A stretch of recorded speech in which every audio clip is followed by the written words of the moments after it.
She had never known the touch of a man, and because of it her heart remained guarded in silence. But when he looked at her in a way no one ever had, a spark of desire ignited, silent and immense. He, the millionaire brother of the boss who humiliated her, was about to reveal a secret as deep as the love that was blossoming between them. If you enjoy love and romance stories, watch until the end, you won't regret it. Subscribe to this channel and leave a comment telling us where you're listening to this beautiful story from. Now, let's continue. Claire had learned from a young age to walk noiselessly through the world, in conversations, in affections. At 27, with a slight frame covered in loose clothing and eyes that avoided those of others, she was invisible not only because of the role she occupied, a cleaner in a sophisticated multinational corporation, but because she had convinced herself that invisibility was the only safe way to exist. The alarm clock rang at 4:30 every morning, a shrill sound that cut through the silence of the damp terraced house in Barking, an outer borough of London, where she lived with her bedridden grandmother and teenage sister. Bianca, at 16, still dreamed of a different world, plastering photos of famous artists in her room and talking about courses she wanted to take. Grandma Rose, at 82, spent her days between the television and her medications, dependent on Claire for everything. Claire's routine was made of silent journeys, from home to the company, from the company to the supermarket, from the supermarket to the pharmacy. On the overcrowded 5:15 bus, she would press herself against the window and watch the city awaken. Street vendors, workers like herself, people who also lived in the invisibility of those who moved the world without being seen. Amidst the marble corridors of Wellington Capital, a mirrored glass building in Canary Wharf, London's financial district, Claire was just another shadow. The company was a fortress of success, with its executive employees wearing expensive suits and talking about numbers she couldn't even imagine. To them, she was human furniture, someone who appeared and disappeared without a trace, other than impeccably clean environments. Henry Wellington, CEO of the corporation, and heir to a financial empire built by his father over 3 decades, was her direct superior in the cruel hierarchy of that place. Tall, with always impeccable brown hair and eyes as cold as the marble corridors, Henry at 42 had turned arrogance into an art form. For him, Claire was not just disposable, she was an object of scorn, an outlet for frustrations he himself could not name. In public, he mocked her appearance, made jokes about her demure posture, treated her as part of the dirt she herself cleaned. He would purposely throw files on the floor, spill cups of coffee, and leave papers scattered, always with a cruel smile on his lips as he watched Claire bend down to pick everything up in silence. One Tuesday afternoon, in front of the entire management team gathered in the conference room, Henry crossed every line. Claire was finishing her cleaning when he interrupted the meeting to say, loud enough for everyone to hear, "This girl still believes in fairy tales. She must be saving her virginity for some cleaner prince to come and save her." Laughter echoed through the room like shattering glass. Claire didn't respond. She just lowered her head, finished her work and left, feeling another emotional scar open up inside her. In the staff bathroom, she leaned her trembling hands on the sink and took a deep breath, counting to 10 as her grandmother had taught her when she was a child. What no one there knew was that Claire's virginity was not a taboo, nor a romantic promise. It was a defense. Her body was guarded land, marked by old silences she had learned to carry alone. Since childhood, when her mother's stepfather began to look at her in a way that made her feel disgusted with herself, she had learned to distrust touch, to fear the desire of others. Her mother, Helen, had died when Claire was just 15, taken by an aggressive cancer that consumed not only her body, but also all the family's savings.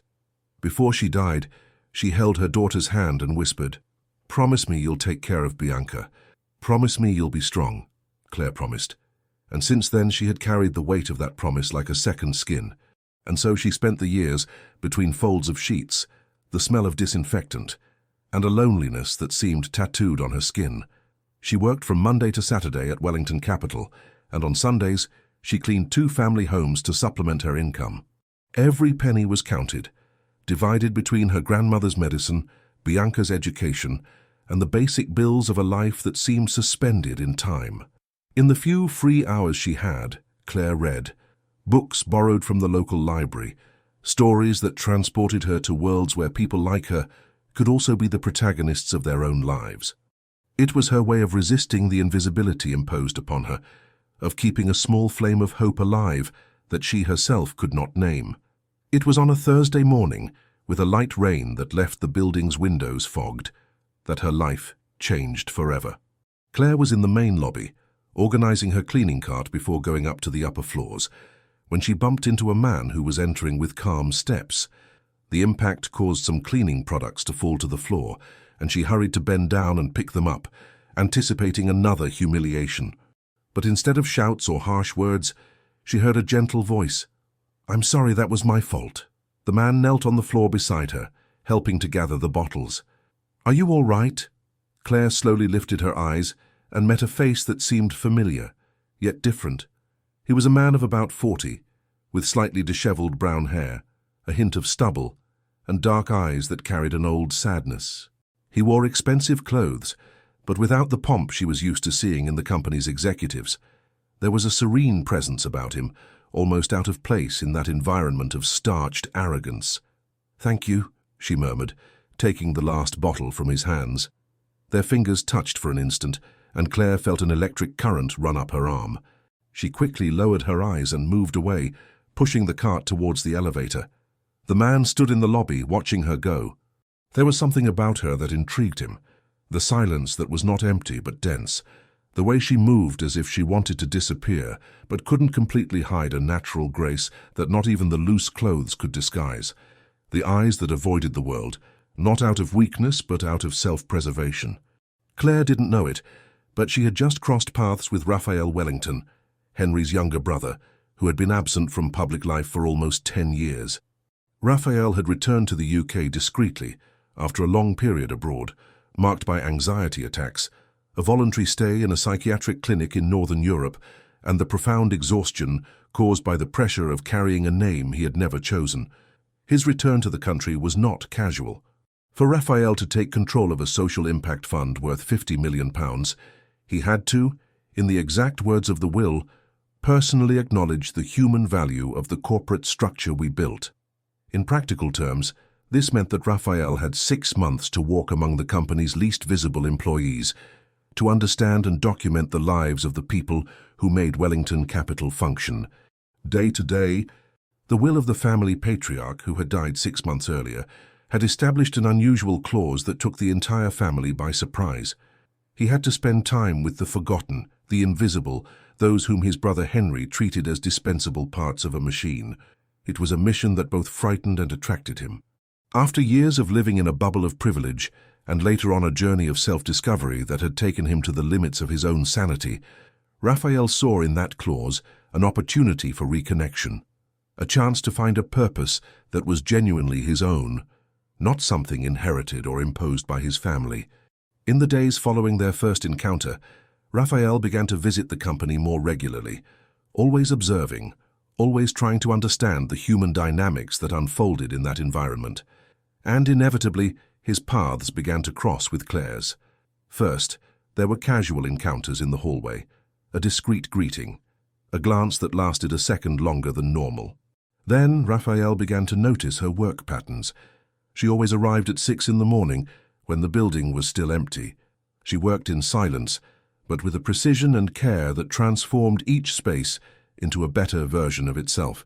She always carried a small book in her uniform pocket, which she read during her few minutes of break. It was by observing her that Raphael began to understand that Claire was not just an employee doing her job. She was a complete person, with a rich and complex inner life, who had learned to survive in a world that insisted on not seeing her as human. There was a dignity in her movements, a silent strength that fascinated and at the same time moved him deeply. One morning, he saw that she had forgotten her book on the cleaning cart. It was an old edition of Little Women by Louisa May Alcott, with pages yellowed by time. Raphael quickly flipped through it and noticed that the margins were filled with notes written in a small, neat hand. Comments on the characters, reflections on the situations, questions about the protagonist's choices. In that moment, he knew he had to get to know her better, not as part of his family mission, but as someone who had awakened in him a genuine curiosity about what it meant to live an authentic life amidst so much artificiality. Carefully, Raphael slid a small piece of paper between the pages of the book, with just one sentence written on it. Whoever taught you to disappear also taught you to be unforgettable. Then he placed the book back on the cart and walked away, his heart beating faster than it had in years. When Claire found the note that afternoon, her hands trembled. For the first time in her adult life, someone had paid enough attention to her to notice not just her presence, but her absence. Someone had seen beyond the invisibility she wore as armor. She felt fear and desire at the same time, two emotions she didn't know how to process together. Fear because she knew that being seen meant becoming vulnerable. Desire because she had spent so much time being ignored that the idea of mattering to someone seemed simultaneously impossible and irresistible. That night, in the damp terraced house in Barking, Claire stayed awake late, looking at the note and wondering who this man was, with the kind eyes and hands that didn't hesitate to help her. For the first time in years, she fell asleep, thinking not of her responsibilities or her fears, but of the strange and terrifying possibility that maybe, just maybe, she could be seen not as a problem to be solved or a function to be fulfilled, but as a person who deserved to be known. Across the city, in the minimalist apartment he had rented far from the family mansion, Raphael couldn't sleep either. There was something about that woman that moved him in a way he couldn't explain. It wasn't pity, nor anthropological curiosity. It was recognition. As if somehow he saw in her reflections of his own journey, of learning to exist in a world that constantly tried to define him by things he had not chosen to be.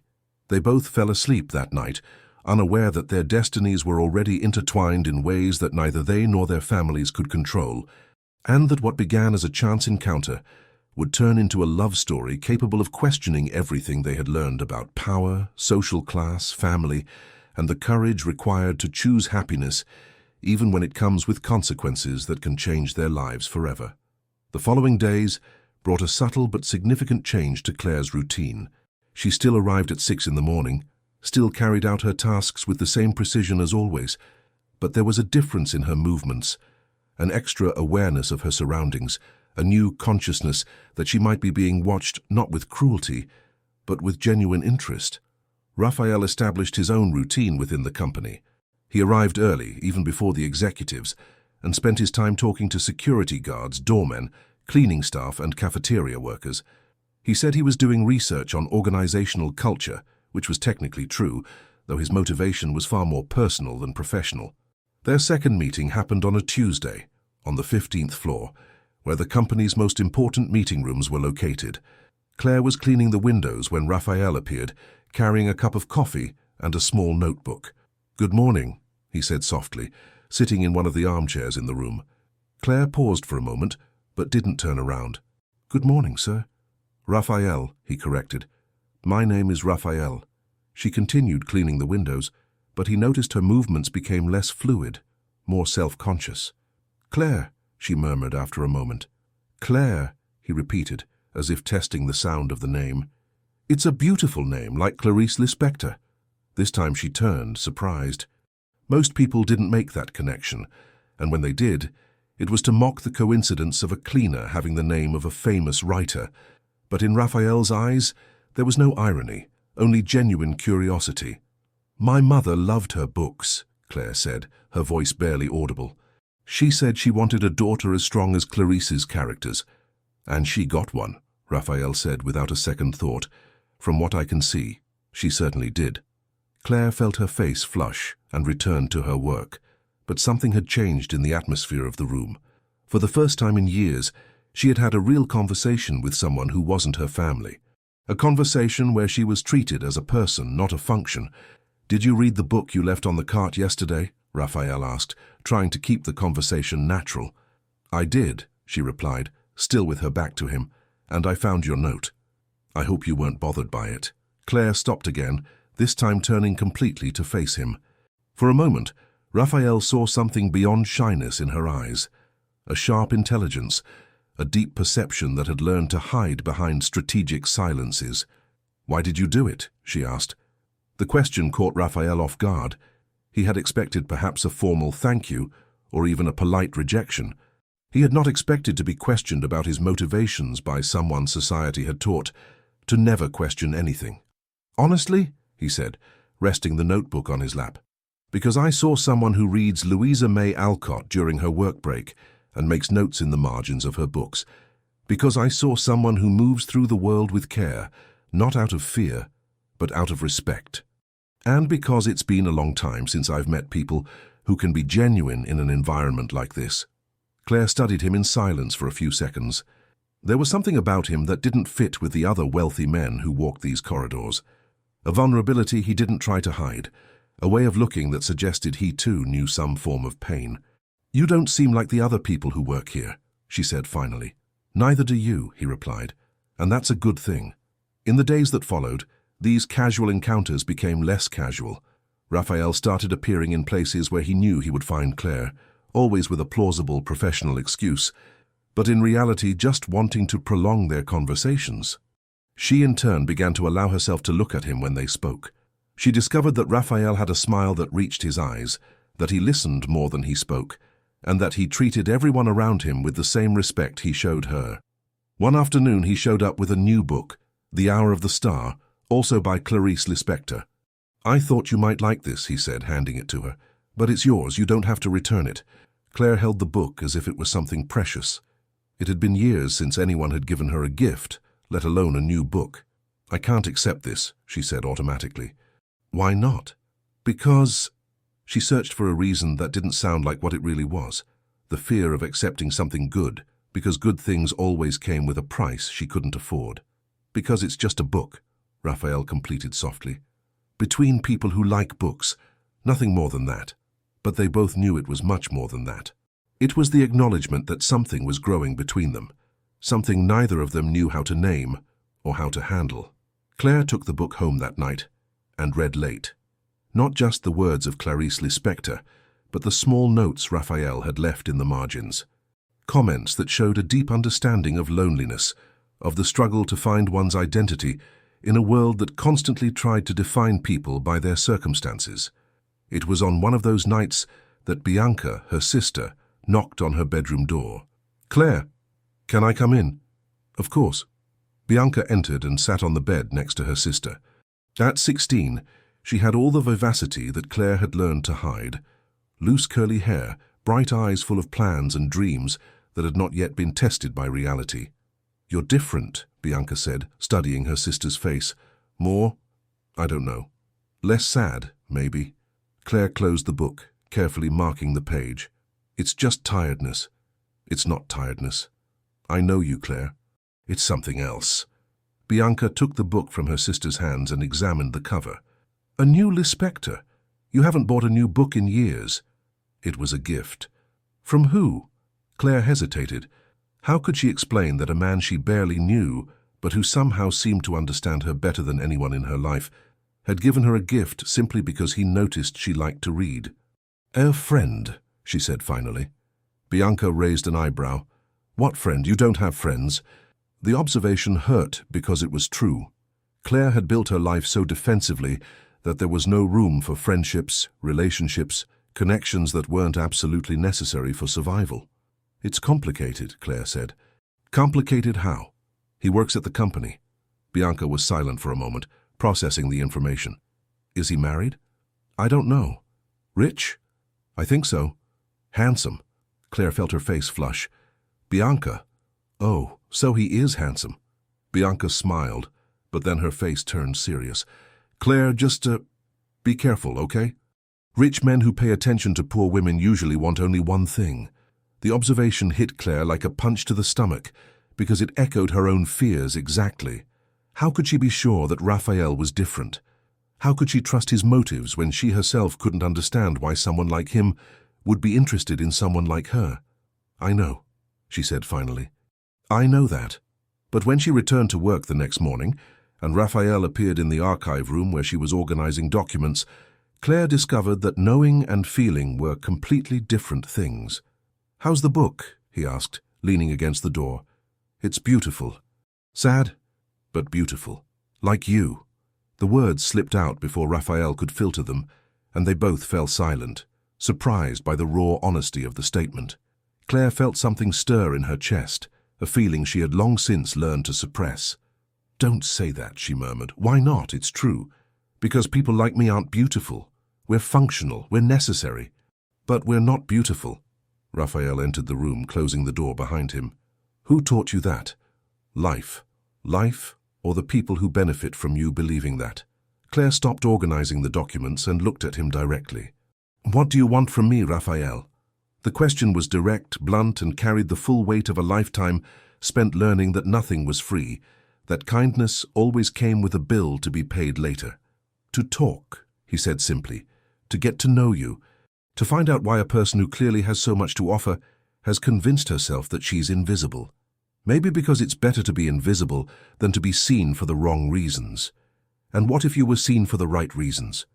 Before Claire could answer, the door to the room burst open. Henry Wellington entered like a storm, his cold eyes sweeping the room until they found Raphael and Claire standing very close to each other. Raphael, he said, his voice laced with a coldness that made the room's temperature drop. I didn't know you were back. Henry. Raphael didn't move, but Claire noticed his whole body tensed. We need to talk. I imagine we do. Henry looked at Claire with barely concealed contempt. You, he said, pointing at her, go finish your work somewhere else. Claire quickly gathered her cleaning supplies, but Raphael placed a hand gently on her arm. She doesn't have to leave, I was just leaving myself. Actually, you will leave, Henry said. Both of you. To very different places. There was an implicit threat in his voice that made Claire instinctively recoil. She knew that tone, the way some men spoke when they felt entitled to control situations and people. I'll see you later, Raphael said quietly to her, completely ignoring his brother. Okay. Claire just nodded and left the room, but not before hearing the beginning of the argument between the brothers. What the hell do you think you're doing? Henry shouted as soon as the door closed. My job, Raphael replied, his voice calm but firm. Dad made it very clear what I need to do to access the fund. And you thought acknowledging the human value of the corporate structure meant getting close to the cleaner. It meant getting to know the people who make this company run. Claire is one of them. Claire is a disposable employee that you're confusing with a social project. Claire is a person. The conversation continued, but Claire was already far enough away not to hear. Even so, the few words she had caught were enough to confirm her worst fears. To Henry, she was disposable. To Raphael, she was a social project. That night at home, Claire looked at the book Raphael had given her and wondered if Bianca wasn't right, if she wasn't being naive to believe that someone like Raphael could be interested in her for genuine reasons.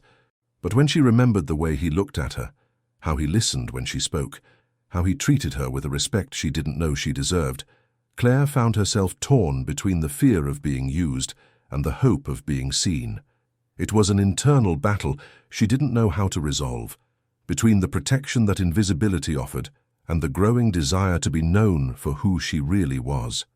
And at the center of this battle was Raphael Wellington, a man who seemed genuinely interested in breaking down the barriers she had spent years building. What Claire didn't know was that, on the other side of the city, Raphael was fighting his own battle.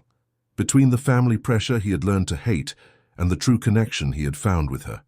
Between the obligation to fulfill the terms of his father's will and the growing desire to protect Claire from a world that insisted on not seeing her as she deserved to be seen. And in the middle of this whole complication was Henry, watching, planning, determined to prevent his brother from finding something he himself had never managed to find, a relationship based on authenticity instead of power, on real connection instead of social convenience. The war was declared even if only one of the parties knew it yet. The silent war between the Wellington brothers began on the Monday, following the confrontation in the archive room. Henry arrived earlier than usual, called an extraordinary board meeting, and announced a series of optimizations in the company's outsourced services. We need to cut costs in non-strategic areas, he explained, leafing through papers with feigned indifference. The cleaning department will be the first to undergo a restructuring. Claire learned of the changes through Martha, supervisor of the cleaning team, and a 58-year-old woman who had dedicated 20 years of her life to that company. Martha had tired but kind eyes and was one of the few people who treated Claire with any humanity in that hostile environment. They're going to cut half the team, Martha explained, her voice heavy with worry. They said they're going to optimize cleaning routes and implement more efficient techniques. You know what that means, don't you, dear? Claire knew. It meant that the people who remained would have to do twice the work for the same salary. It meant that some families would lose their only source of income. And it meant that Henry had found a way to get at Raphael through her. The list comes out on Friday, Martha continued, but I've already heard rumors about who's staying and who's going. And me? Claire asked, though she already knew the answer from Martha's tone of voice. You're a good worker, Claire, but… Martha hesitated. Some things don't depend on competence, you know. Claire nodded. She understood perfectly. In Henry Wellington's world, she had committed the unforgivable crime of attracting Raphael's attention, and for that, she would be punished in a way that seemed like a coincidence, but would send a clear message to both of them. That afternoon, when Raphael appeared in the meeting room where she was cleaning, Claire couldn't hide her distress. "Are you okay?" he asked, immediately noticing something was wrong. "I'm going to lose my job," she said bluntly. "On Friday." Raphael stood still for a moment, processing the information. "How do you know?" "Everyone knows. The company is cutting half the cleaning staff. I'm on the list. That's not going to happen." "Yes, it is. And you know why." Claire stopped cleaning and faced him. "Because of our conversations, because of the attention you give me. Your brother wants to send a message." Raphael sat in one of the chairs, running his hands through his hair. For the first time since returning to the UK, he felt the full weight of the consequences of his actions. He had tried to protect Claire by keeping their conversations discreet, but he hadn't considered that her very existence was already a threat to Henry. "I'll talk to him," he said finally. "No." The response was firm, surprising them both. "It won't do any good. It will only make things worse." "So what do you want me to do, pretend you don't exist?" The question hurt because it echoed exactly what Claire had feared from day one, that sooner or later Raphael would realize that knowing her caused more trouble than it was worth. "Maybe that's for the best," she said, returning to her work. "No," Raphael said, standing up and approaching her. "It's not for the best." "Yes, it is. People like me don't mix with people like you. I tried to forget that for a few weeks, but reality always comes calling." "What reality? The reality my brother built to keep everyone in the place he thinks they deserve?" Claire stopped again, this time turning completely towards him. "The reality where I need this job to take care of my sick grandmother and pay for my sister's education. The reality where people like you can play at getting to know people like me, but in the end, you always go back to your own world." "You think I'm playing?" "Am I? You've known me for 3 weeks, Raphael. 3 weeks. And in that time you've learned my name, that I like to read, and that I'm invisible to the rest of the world. That's not knowing someone. That's curiosity." Raphael was silent for a long moment. There was truth in her words, a truth he didn't want to admit. He really had known her for a short time. There really was a social chasm between them that couldn't be ignored. His attention really had put her in a difficult situation. But there was also something she wasn't considering, that in 3 weeks she had changed something fundamental in the way he saw the world and himself. That the conversations between them had been the only genuine moments he had experienced in years, that her quiet courage inspired him in a way he couldn't explain. "You're right," he said finally. "I don't know you properly. I don't know your life, your responsibilities, the pressures you face every day. But I'd like to." "Why?" "Because when I talk to you, I remember who I am when I don't have to be a Wellington. Because you treat me like a person, not a surname. Because there's something about you that's real in a way I don't find anywhere else." Claire studied him in silence. There was sincerity in his voice, a vulnerability she recognized because she carried her own. But there was also naivety, a lack of understanding of what it cost her to accept attention from someone like him. "And what if I lose my job anyway?" she asked. "Then I'll help you find another one. And what if your family finds out whatever it is we're doing? Then we'll deal with it together. And what if I'm not the person you think I am?" Raphael moved closer, stopping just inches from her. "And what if you're exactly who I hope you are?" For a moment they stood there, looking at each other in silence. Claire felt her heart pound, a mixture of fear and desire that confused her completely. Raphael felt something similar, the certainty that he was on the threshold of something important, but also the fear of taking a wrong step and losing the only genuine thing he had found in years. It was Claire who broke the silence. "I live in Barking," she said. In a 3-room terraced house with my bedridden grandmother and my teenage sister. I wake up at 4:30 every morning to get here by 6. I work here from Monday to Saturday, and on Sundays I clean 2 family homes to supplement my income. I don't have a car, I don't have a university degree, I don't have a bank account. My mother died when I was 15 and I've been supporting my family on my own ever since. Raphael listened without interrupting, absorbing every word as if it were a piece of a puzzle he was finally managing to assemble. I've never been in a serious relationship because I've never had the time or the opportunity. I've never traveled outside of London. I've never eaten in a restaurant that required a reservation. I've never owned a dress that cost more than £50. Claire paused, taking a deep breath. This is my reality, Raphael, and if you think you can be a part of it, or that I can be a part of yours, you're fooling yourself. Maybe I am, he said softly, but I'd like to try. Why? Why would someone who can have anything in the world want to have something so complicated? Raphael thought about the question for a moment before answering. How could he explain that all the things he could have had never given him what he found in his conversations with her? How could he explain that his whole life he had felt like an actor playing a character he hadn't chosen, and that with her he finally felt authentic? Because you make me feel like I can be a better person than I am, he said finally.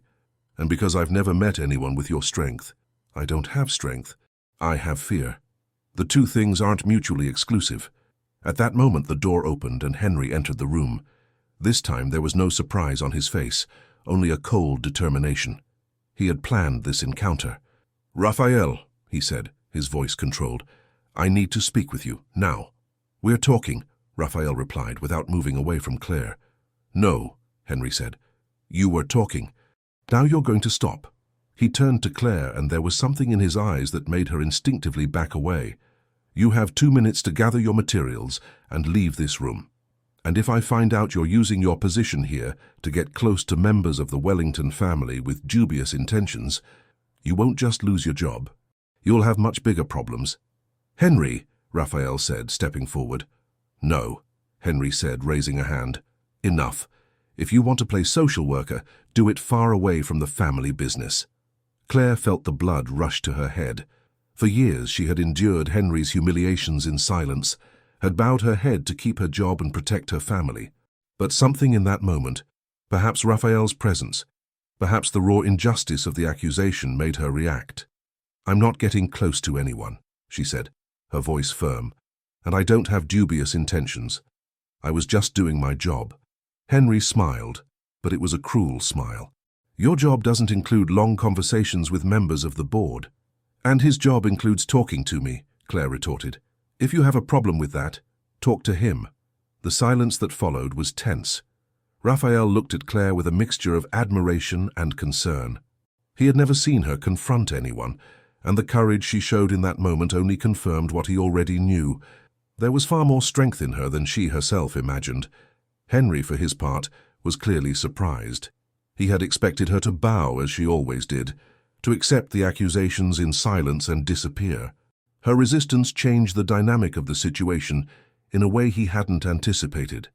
"Interesting," he said finally. "It seems some people need to be reminded of their place." "And what is my place?" Claire asked, surprising herself with her own audacity. "Invisible," Henry said, "as it's always been." It was those words that broke something inside Raphael. All his life, he had watched his older brother use power to humiliate people who couldn't defend themselves. He had witnessed cruelty disguised as pragmatism, the way Henry treated employees as disposable objects. But seeing Claire attacked directly, seeing the way she held her ground even in the face of intimidation, made something shift within him. "Enough," Raphael said, his voice low but filled with an authority Henry hadn't heard in years. "You will not speak to her like that. I'll speak however I want to, employees in my company. Our company. And she's not just an employee. She's a person, and you will treat her with respect." Henry laughed, a humorless sound. "Or what? You're going to stop me, if necessary." The two brothers stared at each other for a long moment, and Claire realized she was witnessing something that went far beyond a disagreement about her. It was a confrontation between two completely different philosophies of life, between two ways of seeing the world and the value of people in it. "You know what?" Henry said finally. You want to defend your little princess? Perfect. But you'll do it far from here, both of you. He turned to Claire. You're fired, effective immediately. You can't do that, Raphael said. I can and I am. And if you continue to interfere in my business, your little brother privileges will end very quickly. Claire felt the world spin around her. In a matter of seconds, she had lost not only her job, but also the only source of income that supported her family. All the money she had saved would cover the bills for 2 months at most. After that, "All right," she said, her voice strangely calm. "I'll go." She picked up her cleaning supplies with mechanical movements, avoiding looking at Raphael. She knew that if she looked at him, if she saw the guilt and anger in his eyes, she would break down right there. "Claire," Raphael said as she reached the door. "No," she said without turning. "Don't make this any worse than it already is." And with that, she left the room, leaving behind not just a job, but also the first real possibility of happiness she had allowed herself in years. Raphael stood there staring at the door she had left through, feeling a mixture of anger, guilt, and determination. Henry had won this battle, but the war was far from over, and Raphael was beginning to realize that maybe it was time to stop playing by the rules of a family that had never valued the same things he did. "I hope it was worth it," Henry said, arranging documents on the table as if nothing significant had happened. "It will be," Raphael said, heading for the door. "It will be worth it."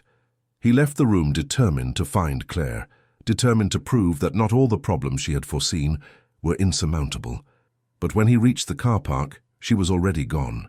All that remained was the certainty that he had found something worth fighting for, and that he wasn't going to give up easily.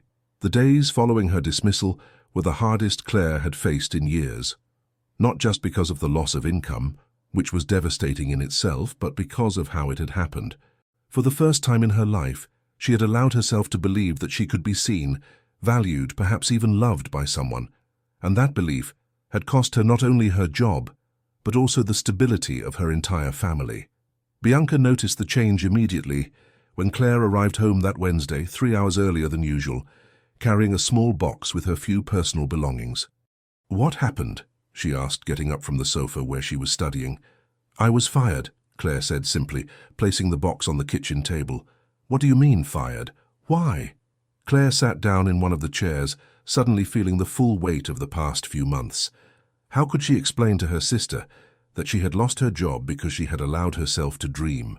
How could she say that her naivety had jeopardized the future of their entire family? "Restructuring," she lied. "They cut half the cleaning staff." Bianca studied her in silence. At 16, she had learned to read her sister's expressions like an open book, and she knew there was more to the story than Claire was telling. "Does it have to do with that man who gave you the book?" she asked softly. Claire looked up, surprised. "How did you—" "Claire, I'm not an idiot. You come home happy for the first time in years. You get an expensive book as a gift. You seem different, lighter. And now, out of nowhere, you're fired. It's not a coincidence." Claire's silence was confirmation enough. "Is he married?" Bianca asked. "No." "Then what's the problem?" Claire laughed, but there was no humor in it. "The problem is that he's Raphael Wellington." Bianca was silent for a moment, processing the information. Even living on the outskirts, she knew the family name. Everyone in London knew it. "The CEO's brother," she said finally. "Exactly. And they didn't like you getting close. They made it very clear what my place in the world is." Bianca sat down next to her sister and took her hand. "And what's that?" "Invisible." "According to who?" The question took Claire by surprise. All her life she had accepted the limitations the world imposed on people like her. She had never questioned the social hierarchy that kept her in the place they had chosen for her. "According to everyone," she said finally.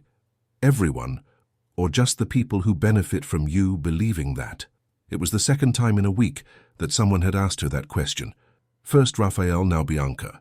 And for the first time, Claire began to wonder if maybe it was time to question some of the truths she had accepted as unchangeable. "It doesn't matter," she said finally. "What matters is that I need to find another job, quickly." In the following days, Claire scoured the city for work. Cleaning companies, shops, restaurants, anything that could provide a stable income for her family. But the job market was tough, and her dismissal from Wellington Capital without a positive reference made everything more complicated. It was during one of these job-hunting journeys that Raphael finally found her. He had spent days trying to find out where she lived, discreetly asking other employees until Martha, sympathizing with the situation, gave him some clues about the area where Claire lived. The meeting took place in a small park in Barking, where Claire was sitting on a bench, flipping through job classifieds in the newspaper. Raphael approached slowly, as if dealing with a wounded animal that might bolt at any moment. "Claire," he said softly. She looked up, and for an instant, her face lit up. Then she remembered everything that had happened, and the light went out.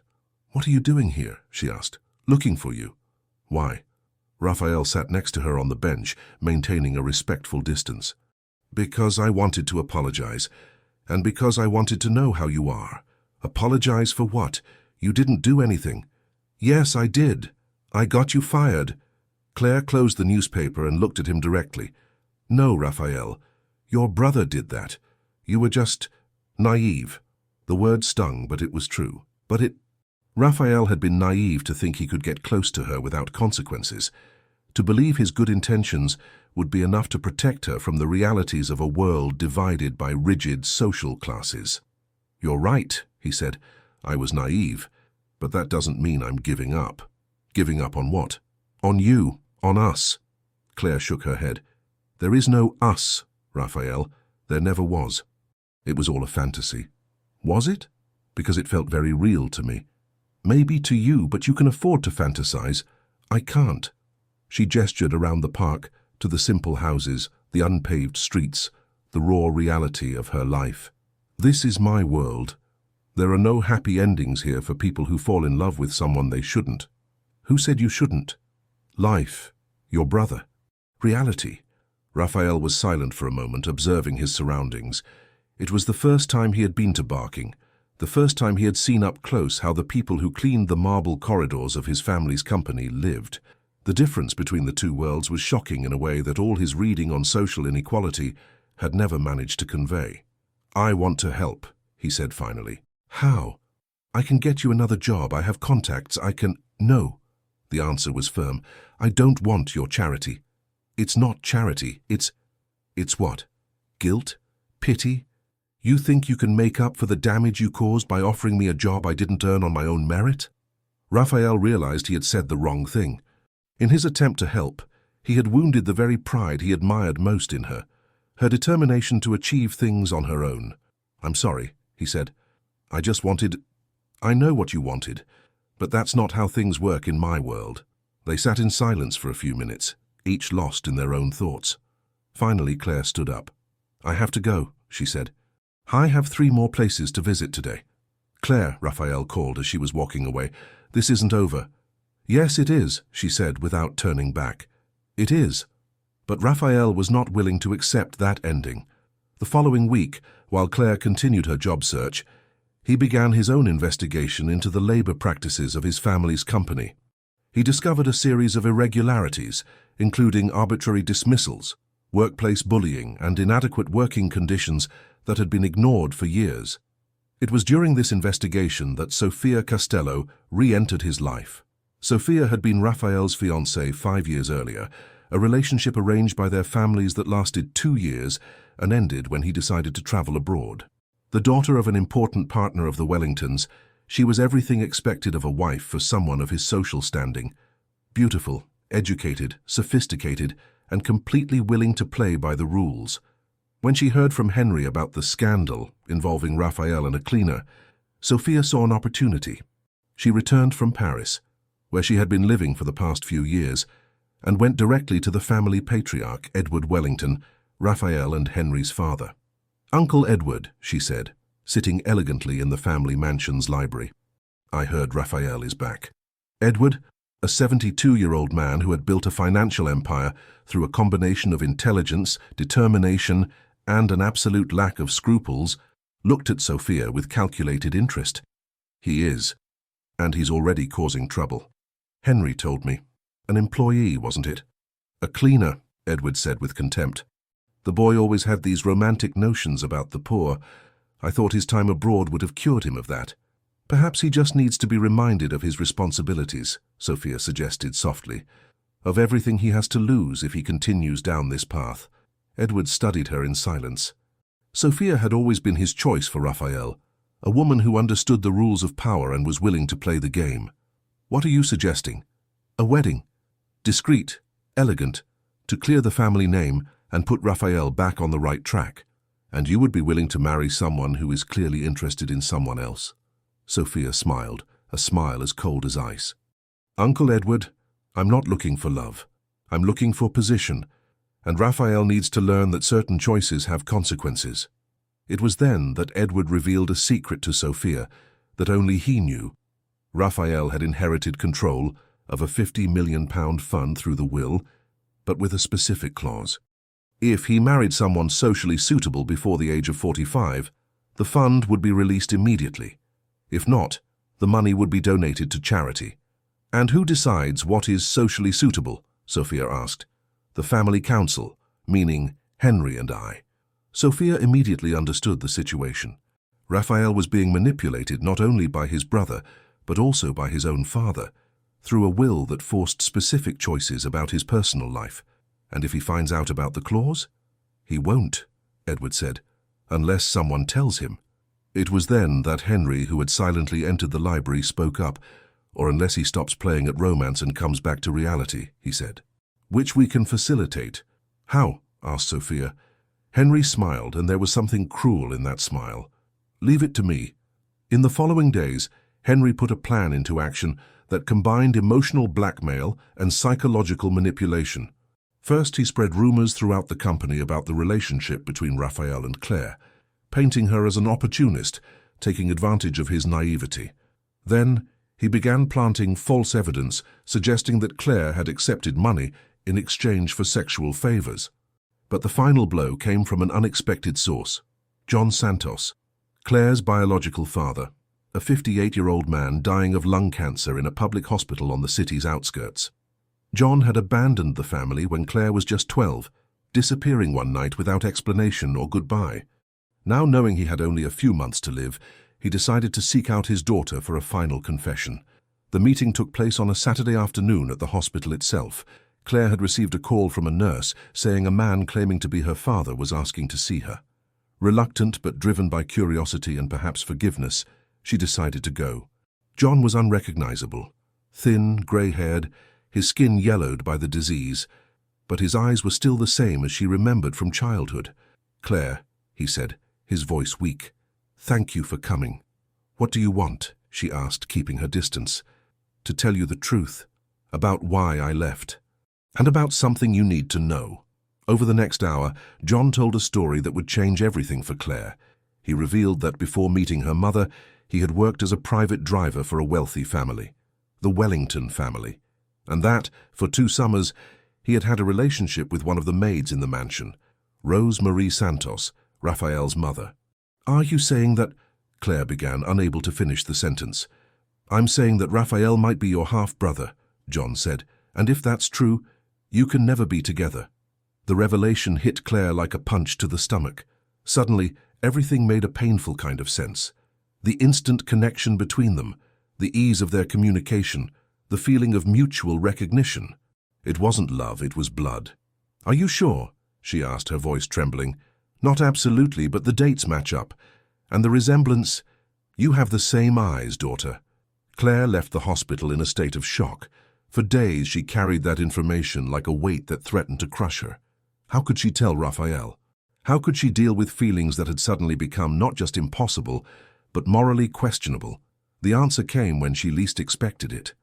Raphael appeared again in the park where they had met before, but this time there was something different in his eyes, a determination she hadn't seen before. Claire, he said, approaching. We need to talk. No, she said, getting up quickly. We can't talk. Why? What happened? Claire looked at him, memorizing his face, knowing it would be the last time she would allow herself to be near him. Because I found out something that changes everything. What? That we might be siblings. The silence that followed was deafening. Raphael stood still, processing the information, trying to understand what she had just said. What do you mean, siblings? Claire told him everything. Her father's confession, the matching dates, the possibility that their parents had had a relationship. When she finished, Raphael was pale. "That can't be true," he said. "It could be. And you know it." Raphael shook his head, refusing to accept the possibility. "Even if it were true, it wouldn't change how I feel about you." "Yes, it would, and it would change what's right. What's right is for us to be together. Not if we're siblings." They stood in silence for a long moment, each absorbed in the weight of the revelation. Finally, Raphael made a decision. "I'll find out the truth," he said. "I'll get tests done, I'll investigate, I'll find out if this is real or if it's just another manipulation by my family. And if it is real, then we'll deal with it. But if it's not, we're still from worlds that are too different to work out. That's a problem we can solve. The other one we can't." Claire looked at him one last time, engraving the face of the man who had taught her to dream and whom she might now have to learn to forget. "Goodbye, Raphael," she said, turning away. "It's not goodbye," he shouted after her. "I'll find out the truth, and then I'll come back for you." But Claire was already far away, carrying in her heart the pain of a love that might never be lived, and the growing suspicion that her heart had chosen the very person she could never have. Raphael spent the next 3 days completely obsessed with finding the truth. He hired private investigators, searched hospital records, and looked for old documents in the family mansion. Every clue he found seemed to confirm the story John Santos had told Claire. The dates matched. His mother had indeed worked at the Wellington house at the time mentioned, and there were records of a driver named John Santos on the family payroll. But something bothered him. The ease with which he was finding this information, the way all the documents seemed to be conveniently organized and accessible. In his experience with his family, important secrets were guarded much better than this. It was when he decided to confront his father directly that the truth began to unravel. Edward was in his office at the family mansion when Raphael arrived, carrying a folder with all the evidence he had collected. The old man looked at his son with an expression that mixed amusement and irritation. "I see you've been keeping yourself busy," Edward said, gesturing to the folder. "I found something interesting about my mother," Raphael said, throwing the documents on the desk. "And about Claire's family." Edward examined the papers unhurriedly, as if reviewing a business contract. "Yes, I imagined you'd eventually reach that conclusion. So it's true. Claire is my sister. Technically half-sister," Edward said casually, "if the documents are correct." The answer hit Raphael like a gunshot. Even though he had prepared for this possibility, hearing his father's confirmation was devastating, in a way he hadn't anticipated. "How can you talk about this so coldly?" he asked. "Because, unlike you, I don't mix emotions with reality," Edward replied. "Your mother had an affair. The driver disappeared. Life went on. There's nothing dramatic about it. There is, if it means I can't be with the person I love." Edward leaned back in his chair, studying his son. "Interesting how you use the word love. How long have you known this girl? 3 weeks? A month? Long enough to know what I feel. Long enough to know you're being manipulated by your hormones and your romantic fantasies about poor people." Raphael stood up, pacing the room like a caged animal. "Why did you keep this a secret all these years?" "Because it wasn't relevant until now. It wasn't relevant that I had a sister, half-sister, and a half-sister living in poverty, with no education, no social relevance. What would you have gained by knowing that?" The coldness of his father's words turned Raphael's stomach. For the first time, he saw clearly the kind of man Edward truly was. Someone capable of completely ignoring a daughter's existence because she didn't meet his standards of social utility. "And now? What happens now that I know?" Edward smiled, and there was something predatory in that smile. "Now you forget this obsession and return to reality. Sophia is expecting you for dinner on Friday." "Sophia?" "Sophia Castello, your ex-fiancée. She came back from Paris, especially to see you." Raphael realized he was being manipulated, but he still didn't fully understand how or why. "I have no interest in seeing Sophia." "You should. She's a suitable woman for your position. Intelligent, beautiful, from a good family. Everything you need for a stable life." "I don't want a stable life. You want a fantasy, and now you know why that fantasy is impossible." Raphael left the family mansion with his head spinning. On one hand, The confirmation that Claire was his half-sister devastated any possibility of a relationship between them. On the other, something about the way the whole situation had unfolded bothered him deeply. It was that night, alone in his apartment, that he decided to do one last investigation. This time he wouldn't look for evidence that confirmed the story he'd been told, but for inconsistencies that might suggest otherwise. And that's when he began to find the real clues. First, he discovered that the documents about John Santos's employment as a driver had been created recently, not at the time he had supposedly worked for the family. The digital file dates didn't lie. They had all been modified the previous week. Second, he found old correspondence between his mother and a friend, where she specifically mentioned that she had never had any extramarital affairs, that she considered it an unforgivable betrayal. Third, and most importantly, he discovered a significant payment from Henry's personal account to John Santos, made exactly 3 days before the man approached Claire at the hospital. The truth revealed itself like an avalanche. The entire story was an elaborate fabrication by Henry and Edward to separate him from Claire. John Santos, a desperate and sick man, had been paid to tell that lie to his daughter. The documents had been forged. The whole story was a cruel manipulation designed specifically to destroy any possibility of a relationship between them. Raphael felt a mixture of relief and fury that left him trembling. Relief because it meant Claire was not his sister, that their feelings for each other were genuine and possible. Fury because his own family had been capable of such elaborate cruelty to control his life. Immediately, he tried to contact Claire. He called every number he could find, went to the park where they had met and looked for her everywhere he could imagine. But Claire had disappeared. In truth, she hadn't exactly disappeared. She had run away. After the encounter with Raphael in the park, after telling him about their possible family connection, Claire fell into a spiral of despair and guilt that consumed her completely. She felt responsible for allowing herself to feel something that now seemed morally wrong. She felt guilty for causing trouble for Raphael, for losing her job, for putting her family in a desperate financial situation. One Thursday night, after Bianca and Grandma Rose were asleep, Claire packed a small bag, left all the money she had saved in a kitchen drawer with a note explaining she was going to look for a job in another city, and disappeared into the early morning. There was nowhere to go, really. She had no contacts in other cities, not enough money to settle down elsewhere, but the pain of being near Raphael, knowing she could never have anything with him, was greater than the fear of the unknown. She ended up in a small town in the countryside, working at a rural inn for almost nothing, just food and a tiny room at the back of the property. The owners, an elderly couple, didn't ask questions about her past. Claire cleaned rooms, helped in the kitchen, tended the garden, anything to keep her mind busy and away from memories of Raphael. Those were the 3 loneliest months of her life. Without family, without friends, without prospects, she existed in a kind of emotional limbo. She read a lot, borrowing books from the town's small public library. But even the stories that once transported her to other worlds now seemed empty, devoid of the magic they used to have. It was during this time that she began to write. First just notes in a diary, then short texts about her life, her family, her experiences. She wrote about the mother she had lost too soon, about the responsibility of caring for her sister and grandmother, about the invisibility that had been her constant companion, and inevitably, she wrote about Raphael, about the man who had managed to see her when she herself had forgotten she existed, about the conversations that made her feel intelligent and interesting for the first time, about the love that had blossomed in the most unlikely place and in the most impossible way. Meanwhile, in London, Raphael had become an unstoppable force of determination.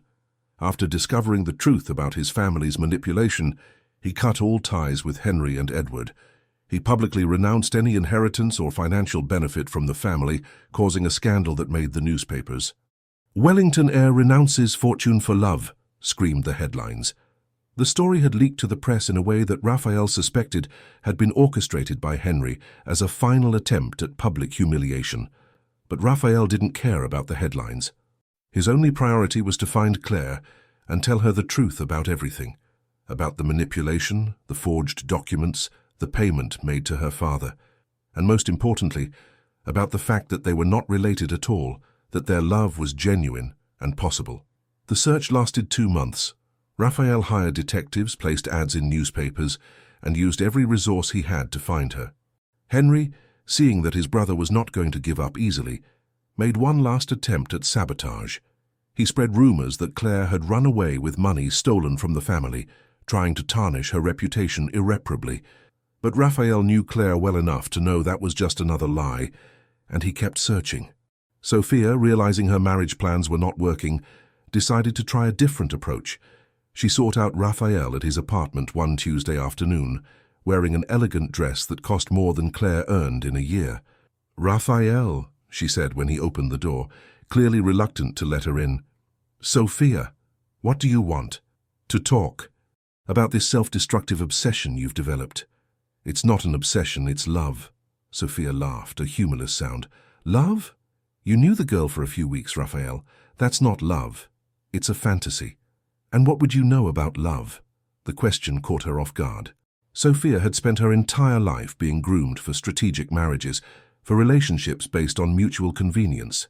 The idea of romantic love had always seemed a luxury for people without serious social responsibilities. "I know enough to recognize when someone is destroying their life over an impulse." "I'm not destroying anything. I'm trying to build something real." "Real?" "She ran away, Raphael. If she really loved you, she would have stayed and fought. She ran away because she was manipulated by our family, because she was made to believe she was doing something wrong." Sophia moved closer, placing a hand on his arm. "Forget her. Marry me. We can have a good life together without all this unnecessary drama." Raphael pulled away from her touch. "I'm not going to marry you, Sophia. I'm not going to marry anyone but Claire. Even if you never find her. I will find her. And what if she doesn't want to come back? Then at least she'll know the truth. She'll know she was deceived, that we did nothing wrong, that what we feel for each other is real and possible." Sophia studied him in silence for a moment. There was something in his determination that she had never seen in his younger self, a strength that came not from arrogance or privilege, but from a deep conviction about what truly mattered in life. "You really love her," she said finally. "I do," Raphael confirmed, "and I'll keep looking until I find her." Sophia left the apartment knowing she had definitively lost any chance with Raphael. But for the first time in her life, she wondered what it would be like to love someone with that intensity, with that absolute certainty that you had found the right person. In the countryside, at a rural inn, surrounded by coffee fields, Claire knew nothing of Raphael's desperate efforts to find her. She didn't know he had discovered the truth about the family's manipulation, that he had renounced his inheritance, that he was searching for her in every corner of the city. All she knew was that she had fallen in love with the wrong man, that she had lost not only her job, but also her family because of this impossible passion, and that she was now alone in a world that continued to not see her as she deserved to be seen. It was a different kind of loneliness from what she had experienced in London. There, at least, there had been purpose in her invisibility. Caring for her family, working, surviving. Here, there was only the emptiness of a suspended life, of a woman who had run away from herself and now didn't know how to go back. It was on a Sunday afternoon, while reading on the inn's porch, that she made a decision. Regardless of what had happened with Raphael, regardless of their family origins, she couldn't keep running from her own life. Bianca needed her, Grandma Rose needed her, and she herself needed to find a way to live that wasn't based on the fear of being seen or the desire to disappear. She wrote a long letter to Bianca, explaining where she was and why she had run away, asking for forgiveness for abandoning her family at such a difficult time. At the end of the letter, she wrote, "I'm coming home. I don't know how we'll solve our problems, but we'll solve them together." The next morning, Claire took the first bus back to London, carrying only a small suitcase and a notebook full of texts she had written during her months of isolation. She didn't know what awaited her in the city. She had no job or prospects, but for the first time in months, she felt as if she were making an active decision about her own life. What she didn't know was that Raphael, at that very moment, was finally getting the clue he needed to find her. A bus station employee had remembered a woman matching her description, buying a ticket to the countryside 3 months earlier. And now, with infinite patience, Raphael was checking every small town in a search that was about to come to an end. Fate, which had conspired to separate them through the manipulations of cruel people, was now conspiring to bring them back together. And this time nothing and no one would be able to stop the truth from finally prevailing. The reunion happened at a second-hand book fair in central London on a sunny Saturday in October. Claire had only been back in the city for 3 days, temporarily living on the living room sofa, while she looked for a job and tried to rebuild her life.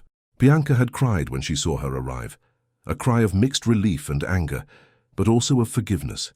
Grandma Rose had simply held her hand and whispered, "I thought I'd never see you again, child." Claire was at the fair not to buy books, which were still a luxury beyond her means, but because she had discovered that some second-hand bookshops accepted texts from local authors on consignment. She had brought the notebook where she had written during her months in the countryside, hoping to perhaps find someone willing to read her stories. It was while she was sitting on a bench, flipping through a used copy of Little Women, the same book Raphael had given her months before, that she saw him approaching between the bookstalls. For a moment, Claire thought she was imagining things. Raphael looked different, thinner with a longer beard, wearing simple clothes instead of the expensive suits he wore at the company. There was something in his eyes she didn't recognize, an intensity, a determination that wasn't there before. When their eyes met across the bustling fair, time seemed to stop. Raphael stood still for a few seconds, as if he couldn't believe he had finally found her. Claire felt her heart pound, a mixture of joy and terror that left her unsure whether to run to him or run away again. Raphael approached slowly, like someone approaching a dream that might vanish at any moment. "Claire," he said when he was close enough to speak softly. "Finally." "Raphael." Her voice came out as a whisper. "What are you doing here?" "Looking for you." "For 3 months." She looked at the book in her hands, then at him. "You shouldn't be here." "Why? Because we're siblings?" There was something in the way he said the words that made Claire look up quickly. "Because we have the same father." "Because—" "Yes, because of that." Raphael sat on the bench beside her, maintaining a respectful distance, but making it clear he wasn't leaving. "And what if I told you we're not siblings?" "What do you mean?" "What if I told you that whole story was an elaborate lie concocted by my family to separate us?" Claire felt something stir in her chest, a mixture of hope and disbelief. "That's not possible." "It is, and I can prove it." Over the next hour, sitting on that bench at the book fair, Raphael told her everything. About his investigation, the forged documents, the payment made to her father, the cruel manipulation orchestrated by Henry and Edward. He showed her evidence on his phone, copies of the real documents, proof of the bank transfers. Claire listened in silence, feeling a roller coaster of emotions that ranged from disbelief to anger, from relief to deep guilt. "My father lied," she said finally, her voice trembling. "He was dying, and he still lied to me." "He was desperate," Raphael said softly. "Desperate men do desperate things, especially when they're offered money in an impossible situation. And I believed him. I ran away. I abandoned my family. You did what you thought was right based on the information you had. No one can blame you for that." Claire shook her head, tears starting to stream down her face.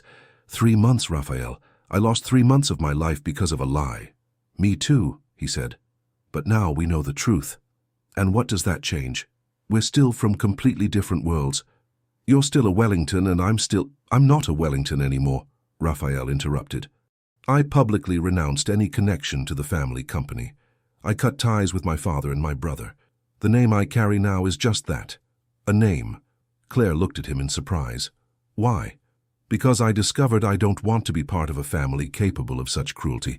Because I don't want to carry a surname built on the exploitation and humiliation of people like you. And because I want to build my own life, based on my own values." "And how are you living?" Raphael smiled, and for the first time in months, there was genuine joy in his smile. "I'm working. I started a small NGO with the little money I had in my personal account.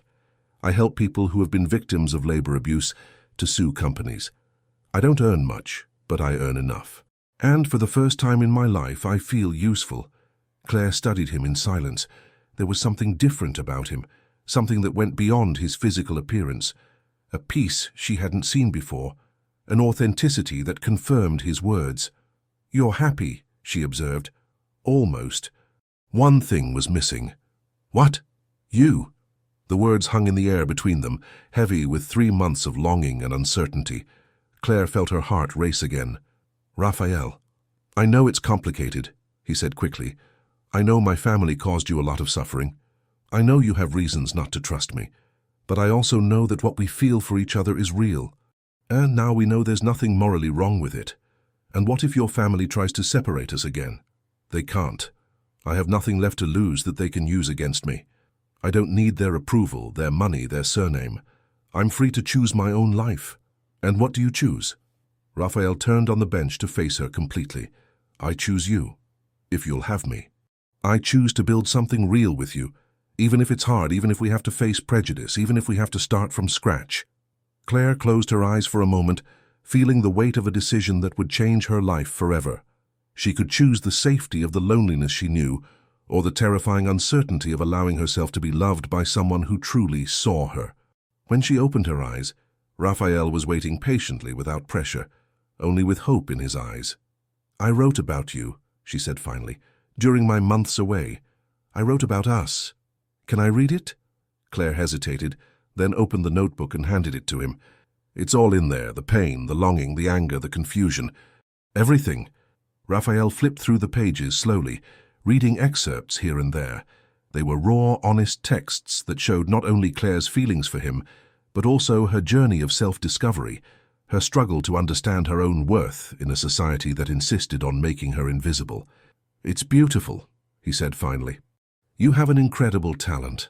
It's just me venting. It's not just venting, it's literature. It's the voice of someone who has a lot to say about the world." Raphael closed the notebook and handed it back to her. "You should publish this. No one wants to read about the life of a cleaner. I do, and thousands of other people will too. Because you write about universal things. Love, loss, dignity, the struggle to be seen in a society that prefers to ignore certain people." Claire held the notebook to her chest. "Do you really think so?" "I do, and I can help you find a publisher if you want." "I don't want your help with that. If it's going to happen, it has to be on my own merit." Raphael smiled. "I knew you'd say that. It's one of the things I admire most about you." They sat in silence for a few minutes, watching the movement of the fair around them. Finally, Claire made a decision. "I choose you too," she said softly, "but on conditions." "What conditions?" "That you don't try to save me, that you don't try to turn me into someone I'm not, that you accept that I'll continue to be stubborn, proud, and that sometimes I'll need to fight my own battles. I accept all conditions, and that you understand my family comes first, always. Bianca and my grandmother are my responsibility. I understand, and I want to meet them if they'll let me, and that you be patient with me, because I never learned how to love someone without being afraid." Raphael moved closer, gently taking her hand. "We have time to learn together." Their first kiss happened right there, on the bench at the book fair, surrounded by the smell of old paper and the buzz of the city. It was a shy kiss at first, hesitant, as if they both still couldn't believe it was real, that they could finally touch without guilt or fear.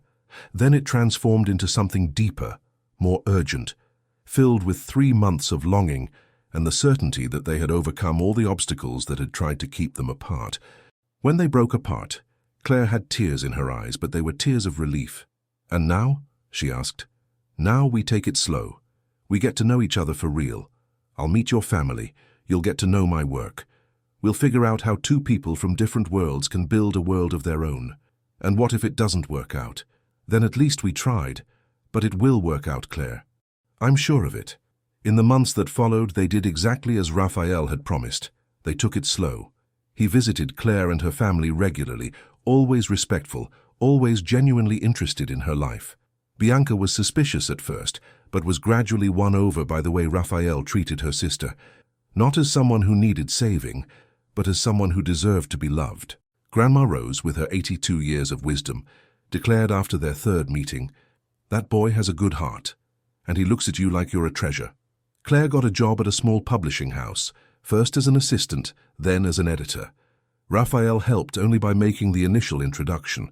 She earned the rest through her own competence.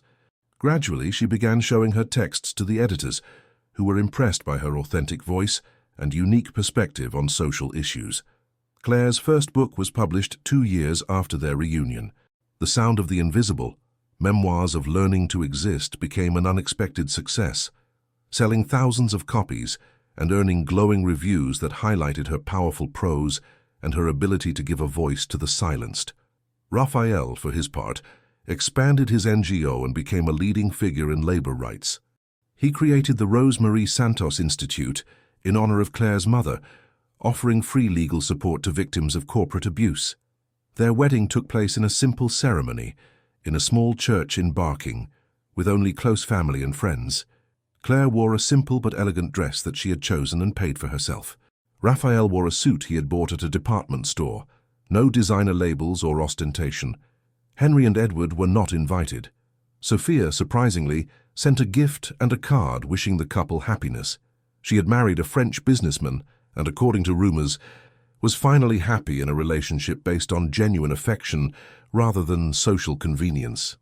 When the priest asked if Raphael took Claire as his wife, he replied, "I take the woman who taught me that to love is to see a person as they truly are, not as the world wants them to be."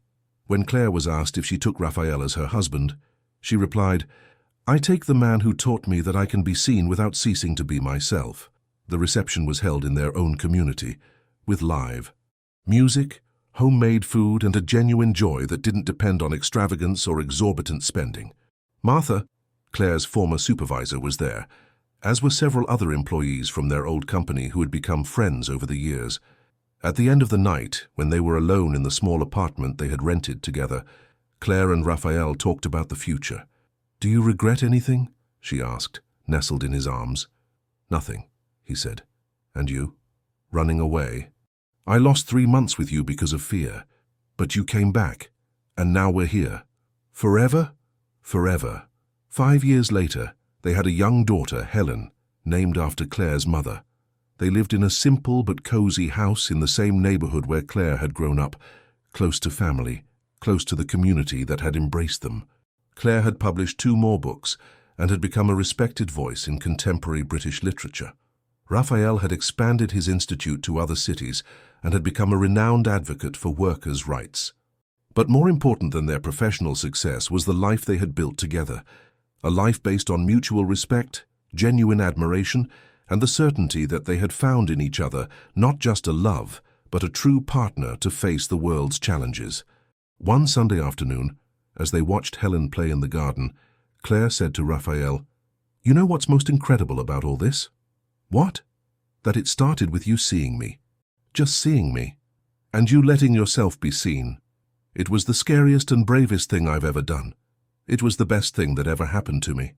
Claire smiled, looking at her daughter, at the man beside her, at the life they had built against all odds. It wasn't a fairy tale.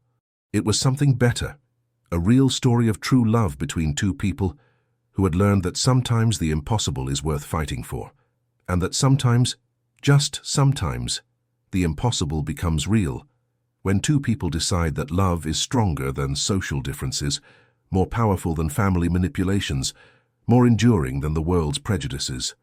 They hadn't just found love. They had found a way to exist authentically in a society that constantly tries to define us by our circumstances, and together they had created not just a family, but a new way of seeing the world, where a person's value is determined not by their social position, but by their capacity to love and be loved. The sound of the invisible had become music, and that music would continue to echo for generations. In the daughter who grew up knowing she could be anything she chose to be, in the community that had learned that true love knows no class barriers, and in the story of 2 people who proved that sometimes, against all odds, love really does conquer all.